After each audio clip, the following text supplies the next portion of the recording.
तो देखो, आज हमको एक और 10th क्लास का एक वीडियो है जो मैं डाल रहा हूँ अभी, ये आपको दे रहा हूँ। तो इसके अंदर में आज हमको पढ़ना है, ये चैप्टर नंबर 3 का है, टाइप्स ऑफ रिएक्शन। तो हमने इससे पहले रिएक्शन क्या होती है, केमिकल रिएक्शन क्या होती है, इसके बारे में डिस्कस कर चुके हैं। तो आज हम उसके टाइप्स के बारे में क्या करने वाले, डिस्कस करने वाले।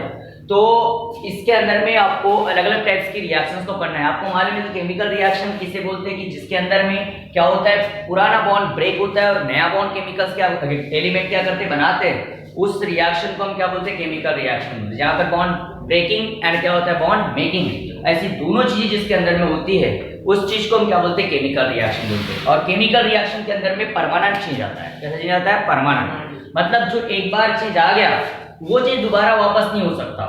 तो एक नया कॉम्बिनेशन वाला क्या बनता है, प्रोडक्ट बनता है। एक नए प्रॉपर्टीज वाला क्या बनता है, प्रोडक्ट बनता है। समझे, रिएक्टेंट की प्रॉपर्टीज देखोगे और प्रोडक्ट की प्रॉपर्टीज देखोगे तो आपको वहां पर क्या दिखाई देगा, डिफरेंस दिखाई देगा।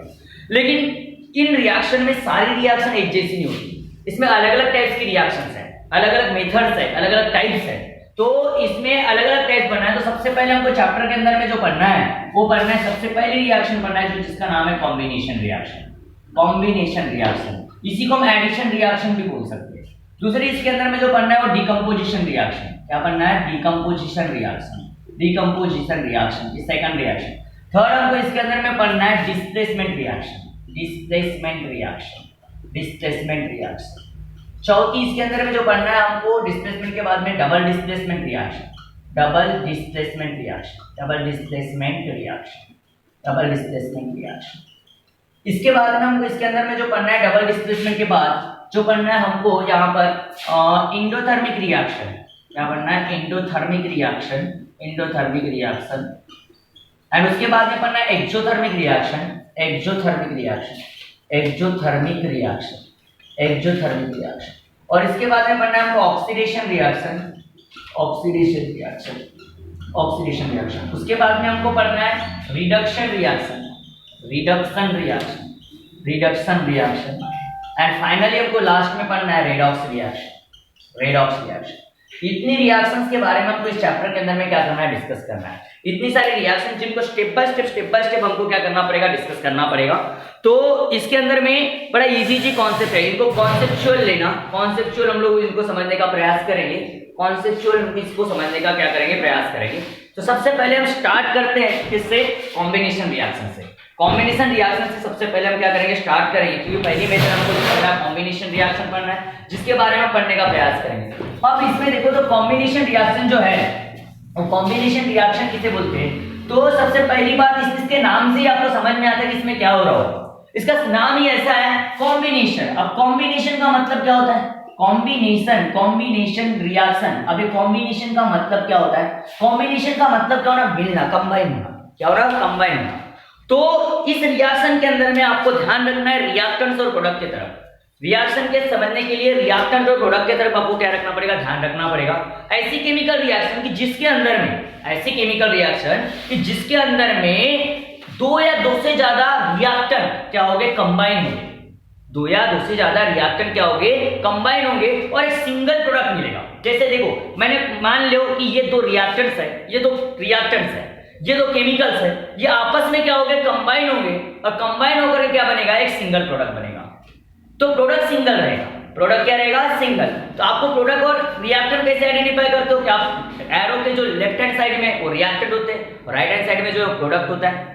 समझ में आता है, रिएक्टेंट क्या है, प्रोडक्ट क्या है, इससे पहले बता चुका हूं कि जिसके ऊपर में चेंजेस आता है वो रिएक्टेंट, या जो केमिकल रिएक्शन में हिस्सा लेते हैं जो केमिकल्स, उनको क्या बोलते हैं, रिएक्टेंट बोलते हैं। और उन केमिकल्स में चेंज आने के बाद में जो बनता है आफ्टर द केमिकल रिएक्शन, जो भी बनता है वो क्या कहलाता है, प्रोडक्ट कहलाता है।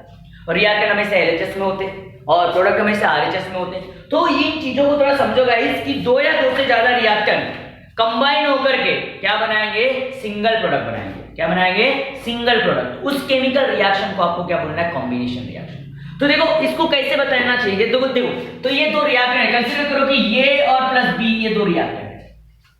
ऐसा कोई रिएक्टेंट होता नहीं, बस मैंने एक रिप्रेजेंटेशन दिया।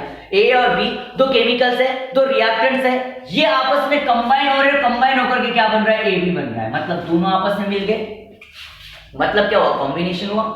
क्या हुआ, कॉम्बिनेशन। और इसीलिए इस रिएक्शन को हम कौन सी रिएक्शन बोलते हैं, कॉम्बिनेशन रिएक्शन। तो इसको लिखोगे कैसे, इसको बताना चाहोगे तो इसको डिफाइन कैसे करोगे कि क्या बोलोगे, द केमिकल रिएक्शन, क्या बोलोगे, the chemical reaction, the chemical reaction, the chemical reaction in which, क्या बोलोगे, इन विच टू और मोर देन टू, क्या बोलोगे, टू और मोर देन टू रिएक्टेंट्स, क्या बोलोगे, रिएक्टेंट्स, रिएक्टेंट्स कंबाइंस, क्या बोलोगे, combines to form, combines to form single product, क्या बोलोगे, combines to form single product is called as, उसको क्या बोलोगे, is called as combination reaction, is called as combination reaction. उस रिएक्शन को कौन सी रिएक्शन बोलोगे, कॉम्बिनेशन। देखो ये दो रिएक्टेंट्स थे और ये प्रोडक्ट क्या बना, सिंगल बना। ये दोनों के दोनों क्या है, रिएक्टेंट्स है। ये क्या है, रिएक्टेंट्स, रिएक्टेंट्स। और प्रोडक्ट कैसा है, सिंगल, प्रोडक्ट एक ही है। तो मतलब ये चीज बिल्कुल अपने दिमाग में फिट कर लो।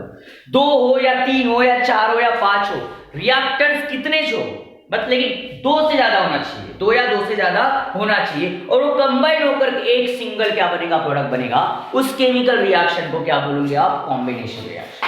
फॉर एग्जाम्पल में अगर बात करता हूं मैं, फॉर एग्जाम्पल में इसको उठाने का प्रयास करेंगे। फॉर एग्जाम्पल में अगर बात करेंगे तो इसमें देखो फेन, मैंने क्या बोला, फेन, मैग्नीशियम, क्या बोलोगे, मैग्नीशियम, मैग्नीशियम कंबाइन, तुम्हारे लैंग्वेज में इजी लैंग्वेज बना रहा हूं इसको, मैग्नीशियम कंबाइन विथ एयर, क्या बोलोगे, combine with air, comes in contact with air, ऐसा ही बोल सकता था।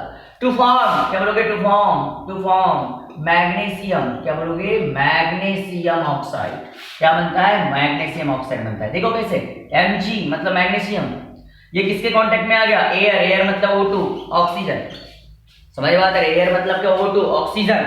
तब जाएगा प्रोडक्ट कैसा बन रहा है, single product MgO, reaction balance नहीं है, बैलेंस करने के भी रूल मैंने बताया, रिएक्शन बैलेंस नहीं है। तो इसमें देखो मैग्नीशियम इधर, ऑक्सीजन इधर दो है रिएक्टेंट में, प्रोडक्ट में सिंगल है, इसके लिए यहाँ टॉइस लगाना पड़ेगा, टॉइस लगाने से Mg2 हो गए तो यहाँ भी टॉइस लगाना पड़ेगा। मोर इंफॉर्मेटिव बनाने के लिए फिर से इनके नाम मेंशन कर देंगे नीचे में, मैग्नीशियम, ये एयर, और उसके बाद में मैग्नीशियम क्या हो गया, मैग्नीशियम क्या हो गया, ऑक्साइड। तो बिल्कुल इजी चीज है यार। यहाँ पर भी आपको क्या नजर आ रहा है, दो रिएक्टेंट क्या हो रहे हैं, मिल के प्रोडक्ट क्या बन रहा है, एक बन रहा है, सिंगल बन रहा है।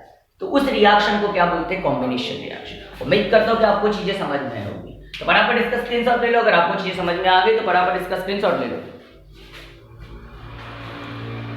अच्छा हो गया, स्क्रीनशॉट लेकर हो गया होगा, उम्मीद रखता हूँ स्क्रीनशॉट लेकर के आपको हो गया होगा और ये समझ में आया होगा। इसके बहुत सारे एग्जांपल से आप और भी प्रैक्टिस कर सकते हो, जहां पर भी जो भी आपको बुक में दिखेगा कि एक, दो या दो से ज्यादा रिएक्टेंट दिखेंगे, प्रोडक्ट एक दिखेगा, आपको उसको क्या बोलना है, कॉम्बिनेशन रिएक्शन बोलना है। इसी को एडिशन रिएक्शन भी बोलते हैं, इसी को क्या बोलते हैं, एडिशन रिएक्शन, क्योंकि यहाँ ऐड हो रहे हैं ये दो एलिमेंट्स या दो मॉलिक्यूल्स या दो कंपाउंड्स क्या हो रहे हैं, ऐड हो रहे हैं, और इसलिए इसको एडिशन रिएक्शन भी बोलते हैं। क्या बोलते हैं, एडिशन रिएक्शन। तो चलो आगे बढ़ते हैं, सेकंड के बारे में फटाफट क्विक लुक कर लेते, क्विक रिवाइज कर लेते सेकंड वाली को भी फटाफट। बहुत इजी रिएक्शन है यार, बहुत इजी रिएक्शन है, कॉन्सेप्चुअल पकड़ना। दूसरी वाली डिकम्पोजिशन रिएक्शन। जैसे पहली वाली मैं अगर इसको फनी लैंग्वेज में अगर बात करता हूं तो कॉम्बिनेशन को बोलता हूं मैरिज, शादी। दो अलग अलग घर से जो आते हैं और वो एक साथ रहते हैं, तो इसलिए वो क्या हो गया, कॉम्बिनेशन हो गया। क्या हो गया, कॉम्बिनेशन। और मैं इसको फनी लैंग्वेज में अगर डिकम्पोजिशन को समझाना चाहूँ, डिकम्पोजिशन को अगर मैं फनी लैंग्वेज में समझाने का प्रयास करूं, डिकम्पोजिशन रिएक्शन को, मैं इसको बोलता हूं डाइवोर्स, इसको बोलता हूं डाइवोर्स, तलाक। इसको तलाक इसलिए बोलता हूं, ये कॉम्बिनेशन से कोई भी एक कंपाउंड बना हुआ है, लेकिन वो क्या होता है, ब्रेक होता है। क्या होता है, ब्रेक, और उससे अलग अलग कंपाउंड्स बनते हैं। समझ में बात आ रही? जैसे एक मैरिज हुई है और उसके बाद वो डाइवोर्स होने के बाद में अलग अलग हो जाते हैं, तो उसी प्रकार से यहाँ पर भी हो रहा है। फनी लैंग्वेज से उसको ज्यादा मत पकड़ना, मैं जो बता रहा हूँ उसको पकड़ो अभी, जो मैं क्या बताने का प्रयास करूँ। तो यहाँ पर रिएक्टेंट सिंगल होता है, रिएक्टेंट क्या होता है, सिंगल, लेकिन उससे प्रोडक्ट मोर देन टू बनते हैं, टू और मोर देन टू क्या बनते हैं, प्रोडक्ट बनते हैं। मतलब यहाँ रिएक्टेंट एक होगा, प्रोडक्ट क्या होगा, दो या दो से ज्यादा होंगे। मतलब just opposite to the combination reaction, just कैसी है, अपोजिट है, किससे, कॉम्बिनेशन रिएक्शन से। तो मतलब यहाँ होगा क्या, ये जो ए बी है, कंसीडर करो, मैं ए बी को लेता हूँ जनरल, ए बी है, ए बी को ब्रेक होकर के ए और प्लस बी बाहर हो जाएगा। मतलब ये रिएक्टेंट एक सिंगल था, लेकिन प्रोडक्ट कितने हो गए, टू हो गए। मतलब प्रोडक्ट यहाँ पर दो है। समझ में बात आ रही है? अरे समझ रहा है क्या मैं क्या बताने का प्रयास कर रहा हूँ, दिमाग में आ रहा है कुछ? हाँ वही बोला। तो मतलब यहाँ पर इसको डिफाइन कैसे करोगे, the chemical reaction, the chemical reaction, the chemical reaction in which, क्या बोलोगे, इन विच सिंगल रिएक्टेंट, क्या बोलोगे, सिंगल रिएक्टेंट गिव्स, क्या बोलोगे, गिव्स मोर देन 2 और मोर देन 2, क्या बोलोगे, 2 और more than 2 products is called as उसको बोलेंगे डीकंपोजिशन रिएक्शन। उस रिएक्शन को क्या बोलोगे आप, डीकंपोजिशन रिएक्शन। मतलब ऐसी केमिकल रिएक्शन कि जिस केमिकल रिएक्शन के अंदर में आपको रिएक्टेंट एक ही नजर आएगा लेकिन प्रोडक्ट उसको एक से ज्यादा बनेंगे, उसको डीकंपोजिशन का मतलब क्या है, एक कंपोजिशन है और कंपोजिशन टूट रहा है, एक कंपोजिशन है वो कंपोजिशन टूट रहा है और इसलिए उसको डीकंपोजिशन बोलते हैं।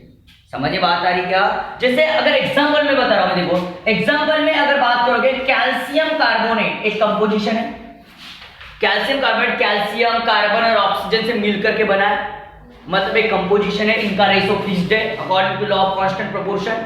आपने 9th क्लास में पढ़े हो, according to law of the constant proportion chemical reaction के लॉस पढ़े हो, उसके हिसाब से इनका रेशो इनमें फिक्स्ड है। अब होता क्या है, जब हम इसको हीट करते हैं ये ब्रेक होता है भाई, ये क्या होता है, ब्रेक होता है। कौन, कैल्शियम कार्बोनेट, कौन, कैल्शियम कार्बोनेट, ये क्या हो जाएगा, ब्रेक होगा। अब ब्रेक होकर के क्या बनाएगा, CaO प्लस क्या बनाता है, CO2, मतलब कैल्शियम ऑक्साइड और क्या बनाता है, कार्बन डाइऑक्साइड। अब देखो गाइस, रिएक्टेंट एक, प्रोडक्ट दो, मतलब क्या हो गया, यार डीकंपोजिशन हुआ। अरे कंपोजिशन बेटा इसका क्या हुआ, टूटा, इसका कंपोजिशन ब्रेक हुआ, इसलिए डीकंपोजिशन बोलते हैं उसको। समझ में आता है, जब भी रिमूवल ब्रेकिंग वगैरह आता है तो डी आगे लगता है, समझ में आता है। तो इसीलिए इस रिएक्शन को हम क्या बोलते हैं, डीकंपोजिशन क्या बोलते हैं, रिएक्शन बोलते हैं। उम्मीद करता हूं कि रिएक्शन आपको इतना समझ में आया है। तो जब भी आप इसको हीटिंग करोगे कैल्शियम कार्बोनेट को, तो उससे क्या हो जाएगा, आपका वो कंपोजिशन ब्रेक होकर के दो प्रोडक्ट बनेंगे, मतलब ये रिएक्शन कैसी होगी, डीकंपोजिशन रिएक्शन।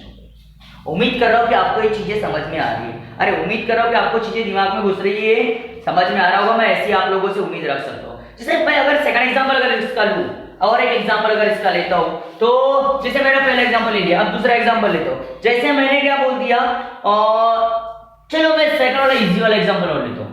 और AgCl को पहचानते हो, मालूम है AgCl क्या होता है, AgCl मतलब सिल्वर क्लोराइड।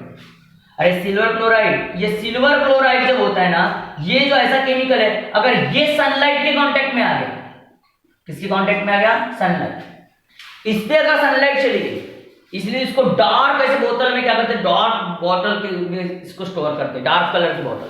समझ में आता है, क्योंकि इसको सनलाइट नहीं होना चाहिए, सनलाइट इसके अगर कांटेक्ट में आ गया तो ये क्या बनता है, ब्रेक हो जाता है, डीकंपोजिशन, Ag अलग और Cl अलग, मतलब सिल्वर अलग हो जाता है और क्लोराइड क्या हो जाता है, अलग हो जाता है। क्लोराइड लेकिन Cl2 होना चाहिए, ये क्लोराइड गैस है, क्लोराइड किस फॉर्म में होगी, गैस के फॉर्म में होगी, और ये क्या बन जाएगा, ये क्लोराइड गैस हो जाएगी। अब लेकिन रिएक्शन बैलेंस नहीं है, क्लोराइड गैस होगी, रिएक्शन आपको बैलेंस नहीं नजर आ रही है, क्योंकि सिल्वर इधर 2 चाहिए तो Ag के सामने 2 लगाना पड़ेगा, Ag के सामने 2 लगाने से Ag के सामने क्या लगाना पड़ेगा, 2 लगाना पड़ेगा। उम्मीद कर रहा हूं कि आपको एग्जांपल समझ रहा है। बस इतना कॉन्सेप्ट ध्यान रखना है कि रिएक्टेंट एक और प्रोडक्ट एक से ज्यादा, समझ में आता है, तो उस रिएक्शन को क्या बोलोगे आप, डीकंपोजिशन रिएक्शन। उम्मीद करता हूं कि आपको समझा होगा। ले लो इसका फटाफट से स्क्रीनशॉट ले लो इसका फटाफट। अच्छा चलो ले लिए होंगे इसका स्क्रीनशॉट। अब इसके बाद में जो है थर्ड रिएक्शन जो है वो है तुम्हारी कौन सी रिएक्शन रे, डिस्प्लेसमेंट रिएक्शन। डिस्प्लेसमेंट रिएक्शन बहुत इजी रिएक्शन है ये, डिस्प्लेसमेंट रिएक्शन। अब डिस्प्लेसमेंट रिएक्शन किसे बोलते हैं, ये भी बड़ी इजी चीज है। अब इसमें अगर मैं इसको फनी लैंग्वेज में बताता हूं तो जिसकी लाठी उसकी भैंस, फनी लैंग्वेज में अगर इसको बोलना है तो जिसकी लाठी उसकी भैंस, मतलब जिसमें दम वही रिप्लेस। इसमें होता क्या बता रहा हूं, एक कॉम्बिनेशन बना हुआ है, जैसे ये बेचारे दो एलिमेंट, ये दो आयंस, ये दो आयंस आपस में कंबाइन होकर एक मॉलिक्यूल बनाए। अब क्या होता क्या है, तीसरा अगर मोर रिएक्टिव आयन आया, मोर रिएक्टिव उससे स्ट्रॉन्ग रिएक्टिविटी वाला अगर आयन आया, वो क्या करता है, इसकी पोजीशन को लेस रिएक्टिव वाले को चेंज कर देता है और इसको बाहर कर देता है और अपन जाके वहां पर अटैच हो जाता है। समझ में बात आ रही? क्यों? क्योंकि इसके मुकाबले इसकी रिएक्टिविटी ज्यादा थी, इस वजह से इसकी पोजीशन उसने क्या कर लिया, ले लिया। इसलिए डिस्प्लेसमेंट मतलब किसी की प्लेस को क्या करेगा, लेना। तो उस चीज को क्या बोलते हैं हम, डिस्प्लेसमेंट रिएक्शन। तो आप इसको मतलब कैसा है, ये ऐसा है कि ए और बी साथ में है, कॉम्बिनेशन है, लेकिन एक सी आया, एक तीसरा आयन आया, जो आयन कंसीडर करो कि बी के मुकाबले बी का कॉम्पिटिटिव है, वो आयन किसका कॉम्पिटिटिव है, बी का कॉम्पिटिटिव है। वो चाहे वो बी को भी हटा सकता है, अगर बी का कॉम्पिटिटिव तो बी को हटाएगा, ए का कॉम्पिटिटिव तो ए को हटाएगा। समझ में आता है? जिस तरीके से मेटल मेटल को हटाता है, नॉन मेटल को हटाता है। अगर समझ में आता है क्या, पॉजिटिव वाला पॉजिटिव वाले को हटाता है, नेगेटिव वाला नेगेटिव वाले को हटाता है। इस चीज को ध्यान रखना, ठीक है। अब वो इसको भी हटा सकता है, इसको भी हटा सकता है, अपने को मालूम है ना किस पर पॉजिटिव है किस पे नेगेटिव है, हम मालूम नहीं है हमको, बाद में देखेंगे। तो ये क्या हो गया, मैं कंसीडर करो बी का कॉम्पिटिटिव है, ये ए के साथ में अब क्या आ गया, बी को हटा दिया और सी आ गया और बेचारा बी बाहर निकल गया। समझ में बात आ रही है? इस रिएक्शन में एक मॉलिक्यूल होता है, दूसरा आयन होता है। समझ में बात आ रही? तो ऐसी रिएक्शन को हम क्या बोलते हैं, डिस्प्लेसमेंट रिएक्शन। कौन सी रिएक्शन बोलते हैं, डिस्प्लेसमेंट रिएक्शन। तो आप इसमें कैसा लिखोगे, द केमिकल रिएक्शन, क्या बोलोगे, the chemical reaction in which, क्या बोलोगे, इन विच, क्या बोलोगे, in which more reactive element, more reactive ion, क्या बोलोगे, more reactive ion takes the position of, taken the position of less reactive ion, क्या बोलोगे, less reactive ion। किसकी position ले लिया उसने, लेस रिएक्टिव आयन की क्या ले लिया उसने, पोजीशन ले लिया। उस रिएक्शन को क्या बोलते हैं, कॉल्ड एज, क्या बोलते हैं उसको, कॉल्ड एज, कौन सी रिएक्शन रे बाबा, डिस्प्लेसमेंट रिएक्शन। कौन सी रिएक्शन, डिस्प्लेसमेंट रिएक्शन। समझ में बात आ रही है मैं क्या बता रहा हूं? अब कैसे थे एग्जांपल में देख लो, फॉर एग्जांपल में अगर बात करते हो, अगर बात करेंगे फॉर एग्जांपल में, अगर इसकी बात करते डिस्प्लेसमेंट की, अगर बात करना चाहेंगे हम लोग, तो जैसे मैंने बोल दिया कि एक CuSO4 है, कॉपर सल्फेट है, ये कॉपर सल्फेट है, कॉपर सल्फेट के अंदर में आपको नजर आए कॉपर आयन सल्फेट के ग्रुप के साथ में, कॉपर आयन सल्फेट के ग्रुप के साथ में।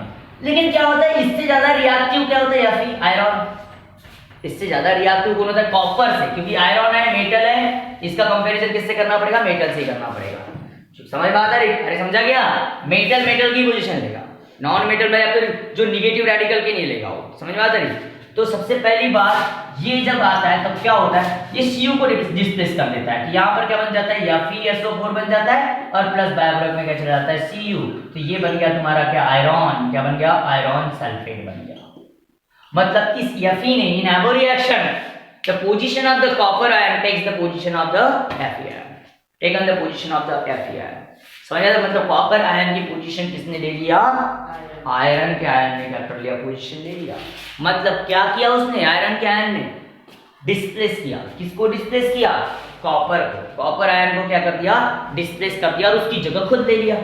समझ में आ रही? तो ऐसे रिएक्शन को हम क्या बोलते हैं, डिस्प्लेसमेंट क्या बोलते हैं, रिएक्शन बोलते हैं। उम्मीद करता हूँ कि आपको चीजें समझ में आ रही है। मोर एग्जांपल्स आप बुक में से देख सकते हो, बहुत सारे एग्जांपल्स आपको बुक में अवेलेबल होंगे, डाइजेस्ट में अवेलेबल होंगे, वहां से आप लोग देख सकते हो। मैं सिर्फ अंडरस्टैंड करवाने के लिए कॉन्सेप्ट आपको बना कर दूंगा। उम्मीद करता हूँ कि ये कॉन्सेप्ट आपके दिमाग में आया होगा, पक्का आ गया तो इसका ले लो स्क्रीनशॉट, फटाफट इसका स्क्रीनशॉट ले लो। मैं बाजू हो जाता हूँ, हाँ तो ले लिए होगे, इसका स्क्रीनशॉट ले लिया होगा उम्मीद करता हूँ। आप देखो इसके बाद में जो नेक्स्ट रिएक्शन है, नेक्स्ट रिएक्शन जो है वो है तुम्हारी कौन सी reaction, double displacement reaction, double displacement reaction, double displacement reaction, double displacement reaction, double displacement reaction. अब इस डबल डिस्प्लेसमेंट, ये नाम क्या कर देखो, वहां डिस्प्लेसमेंट था, एक ही चीज की आयन की पोजीशन क्या होती, चेंज होती। अब इसको मैं फनी तरफ से अगर बोलूं, ये एक्सचेंज ऑफर है, ये एक्सचेंज ऑफर है। जैसे आप मार्केट में जाते हो ना, पुराना गोल्ड उसको देते हो, नया गोल्ड लाते हो, एक्सचेंज ऑफर। अब गोल्ड का एग्जांपल इसलिए दिया, डोंट रेजिमेंट इसलिए गोल्ड का एग्जांपल समझ में आता है। तो आपको बुरा तो नहीं लगा, अच्छा फिर तो इसमें क्या है, एक्सचेंज ऑफर है कि अपने पुराना गोल्ड दे दी, नया गोल्ड ला लिया, मतलब इधर उधर अदल बदल हो गया। क्या हो गया, अदल बदल। तो यही यहाँ पर होता है, बस यहाँ गोल्ड नहीं होगा, या आयन एक्सचेंज होगी। क्या बोलोगे? आयन। तो यहां पर कैसा होता है, जैसे अगर मान के चलो कि ये और बी दो आयन है आपस में साथ में, और तीसरे सी और डी दो आयन है आपस में, दोनों मॉलिक्यूल्स होते इस रिएक्शन के अंदर। वहां एक मॉलिक्यूल था डिस्प्लेसमेंट और एक क्या था? आयन था। समझ आते हैं? क्या एलिमेंट था? समझ आते? यहाँ दोनों मॉलिक्यूल होते हैं। समझ में आता है? तो अब यहाँ पर क्या होता है, अब पोजीशन कैसी, ये एक्सचेंज ऑफ हो जाता है, ये इधर चला जाएगा और ये इधर आ जाएगा। क्या समझा? अरे समझा क्या? इस तरीके से ये क्या बन जाएगा, ए के साथ में अब क्या हो गया, ए के साथ में कौन आ गया? डी आ गया, और बी के साथ में अभी गड़बड़ हो गया क्या? अच्छा आ गया, ए के साथ में डी आ गया और ये सी बी बन गया। क्या बन गया? ये सी बी बन गया। ये क्या बन गया? सी बी बन गया। आपका समझ रहा है मैं क्या बताने का प्रयास करो? मतलब अलग अलग यार एक्सचेंज, जहां पर भी आपको एक्सचेंज नजर आएगा आयंस का, जहां पर भी आपको आयंस का एक्सचेंज नजर आएगा, उस रिएक्शन को आपको क्या बोलना है? Double displacement reaction. तो ऐसा बोल सकते हो the chemical reaction in which, या the reaction in which the ions in the reactants, the chemical reaction in which the ions in the reactors are exchanged. क्या बोलोगे? Are exchange. हाँ ध्यान दो। तो आप ऐसा बोल सकते हो the reaction is the chemical reaction. क्या बोल सकते हो? The chemical reaction, the chemical reaction. क्या बोलोगे? The chemical reaction in which, या फिर in which the ions of, in which क्या बोलोगे? In which the ions of, क्या बोलोगे? Ions of reactants, ions of reactants are exchanged. क्या बोलोगे? Are exchanged. क्या हो रहा है? एक्सचेंज। एक्सचेंज होना मतलब इधर के उधर हो जाना, बदल जाना। और इसके साथ साथ और एक चीज है, टू गिव्स या टू फॉर्म। क्या बोलोगे? टू गिव्स या to form, to form precipitate, precipitate. क्या बनेगा? प्रेसिपिटेट बनेगा। प्रेसिपिटेट का मतलब क्या होता है? जो चीज डिसॉल्व नहीं होता, अनडिसॉल्व। क्या बोल सकते हो आप? अनडिसॉल्व। ऐसा बोल सकते हो प्रेसिपिटेट के लिए आप लोग ऐसा बोल सकते हो कि जो भी अगर मतलब insoluble substance form, the insoluble substance form during the chemical reaction. क्या बोल सकते हो? The insoluble substance form during the chemical reaction. क्या बोल सकते हो? The insoluble substance. क्या बोलोगे? The insoluble substance formed during the chemical reaction, formed during the chemical reaction, during the chemical reaction, chemical reaction, chemical reaction is called precipitate, is called precipitate, is called precipitate। बड़ा simple सा मामला है, बड़ा simple सा मामला, समझ में आता है क्या? तो precipitate बनेगा यार, मतलब ऐसा एक ऐसा सब्सटेंस बनेगा जिसके अंदर में एक तो कुछ लेयर अलग तरीके से अलग दिखाई देगा, दो सब्सटेंस हो गए ना यार, क्योंकि यहाँ एक्सचेंज हो रहा है तो प्रोडक्ट भी दो बन रहे, तो ये दोनों प्रोडक्ट एक साथ है। तो लेकिन दोनों प्रोडक्ट एक साथ होंगे, लेकिन यहां से एक ना एक जो प्रोडक्ट होगा वो दूसरे में डिसॉल्व होगा। एक यहाँ सॉल्वेंट होगा, एक सॉलिड होगा लिक्विड फॉर्म में। तो समझ में आता है? क्योंकि लिक्विड के अलग अलग टाइप्स है। समझ में आता है कि ये दोनों एक साथ है लेकिन एक दूसरे में सोल्युबल नहीं होंगे। समझ में आता है? इसीलिए उसको प्रेसिपिटेट बोला जाता है। क्या बोला जाता है? प्रेसिपिटेट, क्योंकि एक सब्सटेंस वहां पर इनसोल्युबल रहता है और इसलिए उसको प्रेसिपिटेट बोला जाता है। टू फॉर्म प्रेसिपिटेट, इस रिएक्शन को क्या बोलोगे यार? कॉल्ड एज, या इस कॉल्ड एज, इस कॉल्ड बोले, एक ही रिएक्शन की बात कर रहा हूं, द लगा दिया तो इसकी काट लिखा, ठीक है? इस कॉल्ड एज क्या बोलोगे? इस कॉल्ड एज कौन सी reaction? Double displacement reaction, double displacement reaction, double displacement reaction, double displacement reaction. और एक चीज है the precipitate in the chemical reaction, एक चीज और ध्यान रखना, the precipitate in the chemical reaction, in the chemical reaction, the precipitate in the chemical reaction is represented by, is represented by, एक तो ब्रैकेट में आप पीपीटी करके लिख दो छोटा वाला, एक तो ब्रैकेट में आप पीपीटी करके लिख दो, या और इसको अप एरो से, क्या बोलोगे? अप एरो, अबे अप एरो नहीं, डाउन एरो। कौन सी एरो? Down arrow. कौन सी एरो से? Down arrow, down arrow, down arrow से इसको क्या करें? रिप्रेजेंट। समझ में आता है? तो जहां डाउन एरो दिखी आपको समझ जाना कि वो क्या? प्रेसिपिटेट है। और अप एरो का मतलब होता है गैसेस। हाँ ये तो आपको मालूम है। अब देखो एग्जांपल में, देखो ऐसा कोई एग्जांपल बन रहा है कि इसके ऊपर में देख लेते हैं। अब एक्सचेंज करना है अपने आयन को तो हमको एग्जांपल भी बात डिस्कस करना पड़ेगा, एग्जांपल के बारे में भी डिस्कस करना पड़ेगा। तो चलो एक आध एग्जांपल ले लेते हैं। चलो मैं एक एग्जांपल लेता हूँ AgNO3 वाला। AgNO3 प्लस इसकी रिएक्शन किसके साथ में होगी? NaCl के साथ। मतलब ये क्या था? Silver nitrate, silver nitrate, silver nitrate है। और ये क्या है? सोडियम क्लोराइड, ये क्या है? Sodium chloride. सिल्वर नाइट्रेट की रिएक्शन किसके साथ में कर दिया? सोडियम क्लोराइड के साथ। अब यहाँ दो आयन है, एक है Ag पॉजिटिव और NO3 नेगेटिव, और यहाँ पर भी दो आयन है, Na पॉजिटिव और Cl नेगेटिव। तो इसका आयन इसके तरफ आ जाएगा और इसका आयन इसके तरफ चला जाएगा। और पॉजिटिव वाला आयन को हमेशा पहले लिखते हैं, नेगेटिव वाले को बाद में लिखते हैं। समझ में आ रहा है मैंने क्या बोला? तो क्या होगा, यहाँ पर क्या हो जाएगा, यहाँ पर होगा क्या, Ag के साथ में Cl आ जाएगा, AgCl बन जाएगा, और प्लस क्या हो जाएगा, Na के साथ में क्या आ जाएगा, NO3 आ जाएगा, NaNO3 बन जाएगा। ये सिल्वर क्लोराइड बन गया, ये सिल्वर क्लोराइड बन गया, और ये सोडियम नाइट्रेट बन गया, सोडियम क्या बन गया, नाइट्रेट बन गया। तो मतलब क्या हुआ, आयंस क्या हुए, एक्सचेंज, आयंस क्या हो गए, एक्सचेंज। और जहां आयन एक्सचेंज होते हैं उस रिएक्शन को क्या बोलते हैं, डबल डिस्प्लेसमेंट क्या बोलते हैं, रिएक्शन। कौन सी रिएक्शन, डबल डिस्प्लेसमेंट रिएक्शन। उम्मीद करता हूं कि आपको समझ में आया होगा, तो समझ में आया होगा तो इसका स्क्रीनशॉट ले लो, ले लिए होंगे इसका स्क्रीनशॉट। उम्मीद करता हूं कि मैंने इसका अपने स्क्रीनशॉट ले लिए होंगे।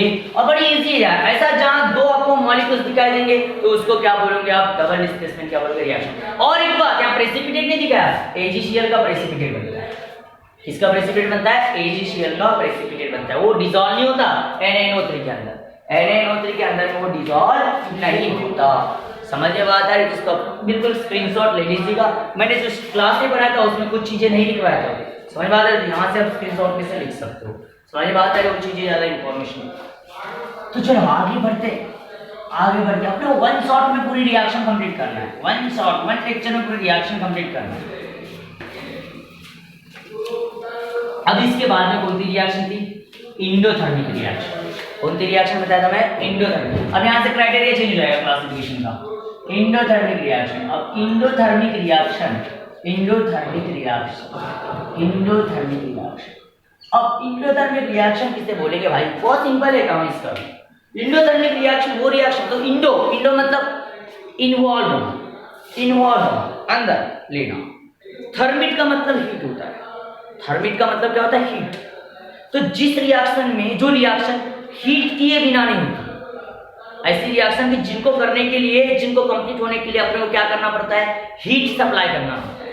हीट सप्लाई मतलब जहां पर हीट एब्जॉर्ब होती है, जो कंपाउंड हीट को क्या करता है, एब्जॉर्ब करता है, तो उसको क्या बोलते हैं, इंडोथर्मिक रिएक्शन। कौन सी रिएक्शन बोलते हैं, इंडोथर्मिक क्या बोलते हैं, रिएक्शन। तो हम बोल सकते हैं द केमिकल रिएक्शन, क्या बोलोगे, द केमिकल रिएक्शन, ऐसा बोल सकते हैं the chemical reaction which are takes place by, the chemical reaction क्या बोलोगे, केमिकल रिएक्शन व्हिच आर, क्या बोलोगे, which are takes place by, takes place by, क्या बोलोगे, takes place by absorption of, क्या बोलोगे, एब्जॉर्प्शन ऑफ हीट, क्या बोलोगे, एब्जॉर्प्शन ऑफ हीट। ऐसी केमिकल रिएक्शन की जो हो रही है किससे, एब्जॉर्प्शन से, किसके एब्जॉर्प्शन से, हीट के, हीट के एब्जॉर्प्शन से हो रही है, उस रिएक्शन को आर कॉल्ड एज, हम क्या बोलेंगे, are called as, are called as endothermic reaction, endothermic reaction, endothermic.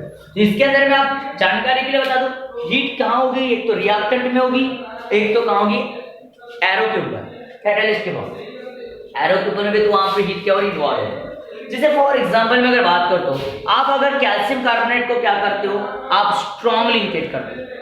अगर कैल्शियम कार्बोनेट को अगर आप स्ट्रांगली हीटेड करते हो तब वो क्या देता है, आपको मालूम है, इससे पहले बता चुका हूं। इसको मैंने कहा लिया था, डिकम्पोजिशन, इसको मैंने एग्जांपल को डिकम्पोजिशन में लिया था। एक एग्जांपल याद करो, CaCO3 को हीटेड किए थे, कि मतलब हीट करना है, उसको हीट करना है भाई। एक तो मैं इसको एरो पर भी दे सकता था, ट्रायंगल, एक तो हीट करके ऐसा लिखेंगे, एक तो एरो के ऊपर में भी लिख सकते हीट करके, या एरो के ऊपर में ट्रायंगल का सिंबल देना है, और ट्रायंगल का मतलब हीट होता है। समझ में बात आ रही, समझा गया? अब तब जाकर के क्या होगा, ये कैल्शियम कार्बोनेट है, ये क्या है, कैल्शियम कार्बोनेट, ये कैल्शियम कार्बोनेट। तो अब जाकर के बनेगा क्या, यहाँ पर CO बनेगा और प्लस क्या बनेगा, CO2 बनेगा। CO2 गैस है, तो यहाँ पर क्या बन गया, कैल्शियम ऑक्साइड बन गया, कैल्शियम ऑक्साइड। तो मतलब क्या किया है हम लोगों ने, यहाँ हीट इन्वॉल्व है, क्या हीट क्या हो रही है, इन्वॉल्व। मतलब जहाँ रिएक्टेंट में आपको हीट दिखाई देगी, जिस रिएक्शन को करने के लिए हीट की जरूरत होती है, बिना हीट के वो रिएक्शन नहीं होती, बिना हीट के वो रिएक्शन पॉसिबल नहीं है। तो ऐसी रिएक्शन को क्या बोलना है आपको, इंडोथर्मिक रिएक्शन। और दूसरी तरफ है एक्सोथर्मिक रिएक्शन, दूसरी तरफ है कौन सी reaction, exothermic reaction, exothermic reaction. अब एक्सोथर्मिक रिएक्शन में क्या, थोड़ा सा यार देखो, एक्सोथर्मिक रिएक्शन बहुत इजी है, इसमें कोई ज्यादा हार्ड नहीं। वहां इन्वॉल्व हो रहा था, मतलब वहां क्या हो रहा था, टेक्स प्लेस होता है, किससे, एब्जॉर्प्शन से, यहाँ बाहर निकलेगी, तो किसी किसी चीज को आप जब जलाते हो, बर्न करते हो, बर्न करने के बाद हीट बाहर निकलती है, उसको एक्सोथर्मिक रिएक्शन बोलते हैं। तो देखो क्या बोलोगे, द केमिकल रिएक्शन, क्या बोलोगे, the chemical reaction, the chemical reaction takes place by, क्या बोलोगे, टेक्स प्लेस बाय क्या, इवोल्यूशन, इवोल्यूशन का मतलब बाहर निकलना, इवोल्यूशन ऑफ हीट, इवोल्यूशन या लिबरेशन भी बोल सकता था, इवोल्यूशन ऑफ हीट, क्या बोलोगे, evolution of heat are called as, उसको क्या बोलते हैं, are called as exothermic reaction, exothermic reaction, उस रिएक्शन को कौन सी रिएक्शन बोलेंगे, एक्सोथर्मिक क्या बोलेंगे, रिएक्शन। फॉर एग्जांपल में अगर बात करें, जहां हीट बाहर निकलती है, ऐसी रिएक्शन को ढूंढो थोड़ा सा। जैसे आप पता है कैल्शियम ऑक्साइड, मालूम है आपको, कैल्शियम ऑक्साइड, कैल्शियम ऑक्साइड के अंदर में आप लोग, कैल्शियम ऑक्साइड है, इसके अंदर में वाटर डाल दो, आप नहीं कर वो दीवार को पोतते हो, दीवार को पेंटिंग करते ना, उससे पहले चुना मारते नहीं दीवारों को, तो वो उसके अंदर में जो आता है उसके अंदर में वाटर डाल दो, वाटर डालने के बाद में वहां पर ऐसे बुलबुले निकलते और हीट के वेपर्स निकलते, हीट बाहर निकलती ना वहां पर, अगर आप अगर हाथ डाल दो तो हाथ जल जाता है, इतना हॉट हो जाता है वो, क्योंकि वहां पर हीट बाहर निकलती है, तो उसको क्या बोलते हैं, एक्सोथर्मिक। तो वहां क्या बनता है मालूम है, वहां बनता है CaOH/2, मतलब कैल्शियम ऑक्साइड बनता है, क्या बनता है, calcium hydroxide, not oxide, hydroxide, calcium hydroxide, मतलब कैल्शियम इसको ऑक्साइड को ले लिए वाटर के साथ, वाटर उसमें ऐड कर दिए तब, तो वहां पर हीट बाहर निकलेगी, हीट क्या निकलेगी, बाहर निकलेगी, और लार्ज अमाउंट ऑफ प्लस में लार्ज अमाउंट ऑफ हीट क्या निकलती बाहर। यहाँ कहाँ दिख रही है हीट आपको, प्रोडक्ट में दिख रही है, नहीं दिख रही है, अगर लार्ज अमाउंट ऑफ हीट, अब मैंने यहाँ जगह नहीं दी तो इधर लिखा, समझ में बात आ रही है, तो हीट आपको प्रोडक्ट में निकलेगी, जहां हीट बाहर निकलेगी, जहां हीट बाहर निकलेगी वो एक्सोथर्मिक रिएक्शन। जैसे आप लोग किसी लकड़ी को बर्न करते हो, लकड़ी को जलाते हो, लकड़ी को जला रहे हो, मतलब कार्बन की रिएक्शन किसके साथ में हो रही है, हाइड्रोकार्बन की रिएक्शन ऑक्सीजन के साथ हो रही है, हाइड्रोकार्बन की रिएक्शन ऑक्सीजन के साथ में, तो वहां पर क्या निकलता है, हीट, हम सेकते हैं ना, आज गर्म लगता है ना, बाहर हीट निकल रही है वहां पर, तो वो भी रिएक्शन कैसी होगी, एक्सोथर्मिक रिएक्शन, क्या हो गई, एक्सोथर्मिक रिएक्शन। उम्मीद करता हूं इतनी रिएक्शंस आपको समझ में आई होगी, अरे उम्मीद करो इतनी रिएक्शंस आपको समझ में आई होगी, तो इसका आप ले लो स्क्रीनशॉट ले लो इसका।